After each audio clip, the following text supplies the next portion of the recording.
Good evening. I want to bring some clarity to the video that I did earlier um, to discuss what it means to vote in the primaries. Okay, let's try to clear this up, and by all means, you are welcome to correct me or go look this up.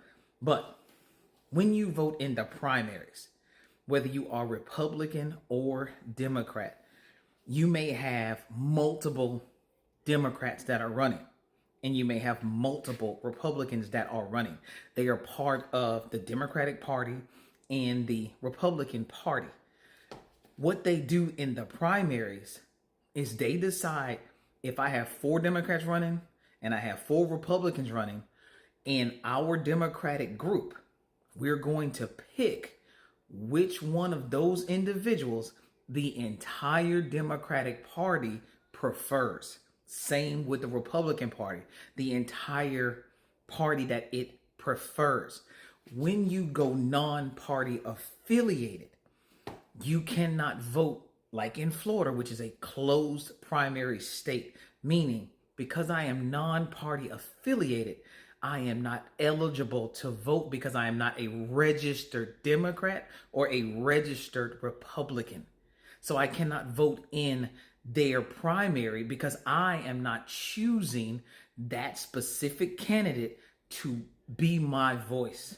So you have to understand that because I am non-party affiliated in the general election, which comes after the primaries, after the Democratic Party or the Republican Party has decided this is our candidate, this is the one we're going to put all of our resources behind, that's who we're going to go for.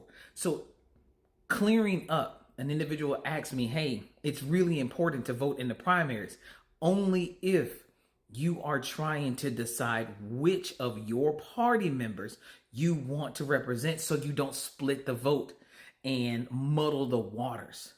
So again, if everybody in your party, if you're a Democrat or if you're a Republican and you have four people running and you split the vote because you say, okay, I don't like the person that everybody got behind, so I'm still going to go for this person.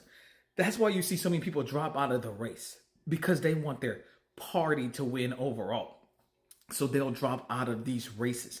Because I'm non-party affiliated, there is not a Democratic Party that is going to get behind me, or the Republican Party that's going to get behind me and say, we're going to give him our resources so that, you can have this marketing and do all of these things to reach an abundance of people and put money behind their representative.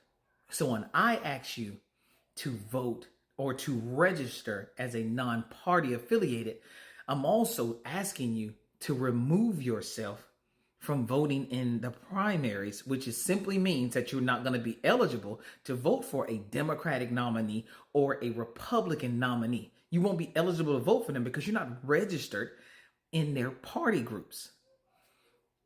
That's about how that works. So when you go to the general election, when it comes to the ballot, and I did do a video on this, but I do not mind clearing this up.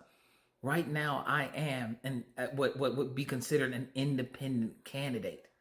The reason I started my campaign social media is because you need an average of 1,200 people per county, and there's roughly 102 counties in Florida. I do not have the resources to funnel myself to 102 counties currently to get 1,200 signatures per county. That's just averaging it out. Then when you get those signatures, it is 15 cents per signature, per sheet of paper that must be filled out, that then has to be verified to verify those individuals are registered voters. Now, if anything happens with those registered voters after I pay my $15,000 for the amount of individuals it takes, it's roughly about 15 grand to get all of these done. Let's just say 4,000 of those come back and they say, hey, 4,000 people we cannot find in the system. You're still out of 4 grand. So right now, it's just not financially feasible for me to put myself on the ballot in that means. When you have a party, though, that is already funded by whatever means they're funded by, they are able to utilize those funds and push themselves into more homes and maybe knock on doors and maybe be in front of courthouses and put themselves in those places. While me, myself, I'm asking the individual to be that conversational crutch for me.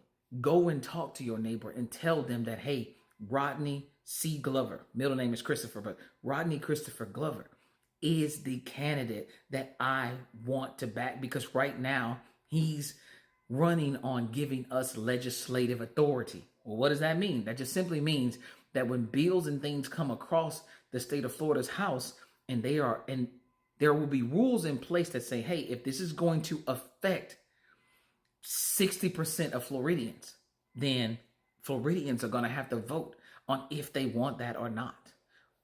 And we're going to move from that position. But he's going to give us the legislative authority so that we have a voice in everything that happens. And we're just not screaming at the top of our lungs, why this, why that? And now we have a yes or no, or if this is going to happen, or take this back, until you give us a good enough reason to move forward with you. But again, this entire video is making you, or trying to explain to you, the understanding of what it means to not vote or vote in the primaries based on how you register. You will be ineligible if you are not registered for that party and they are looking for representatives from their party to take them forward. Eventually, we will start to see individuals that are Democratic parties and Republican parties and their nominees and having those primary conversations. It's the same way when we did our version of Super Tuesday. It was a Republican primary and a Democratic primary, and who we wanted to send that forward. That's just how that works. So I hope I have brought a little understanding. If not, by all means, continue to ask me questions and I will respond. That's the best thing possible, so that we can all get an educational understanding together. But again, I'm still asking individuals, hey, my sole focus is every Floridian. You will not see me in the primaries, but you will see me in the general election. And I want you to know my name. I want you to say, hey, the individual that I'm thinking about, or that's maybe pushing me in a direction that I might want to go, his name's Rodney Glover. That's who he is. This is where you find him. His name is Rodney C. Glover. You can find him on TikTok. You can find him on YouTube. You can find him on Instagram under his name. And just see what he is talking about. Currently, this is how he's able to get to us. These are some of the topics that he talks about. These are some of the policies that he has mentioned in some of these areas, and things that he wants to put in place to make legislation. But his number one goal, his number one sole focus, is giving the citizens legislative authority so that we are all accountable for how we move forward. Any more questions? I'd be happy to answer. You guys have a great evening.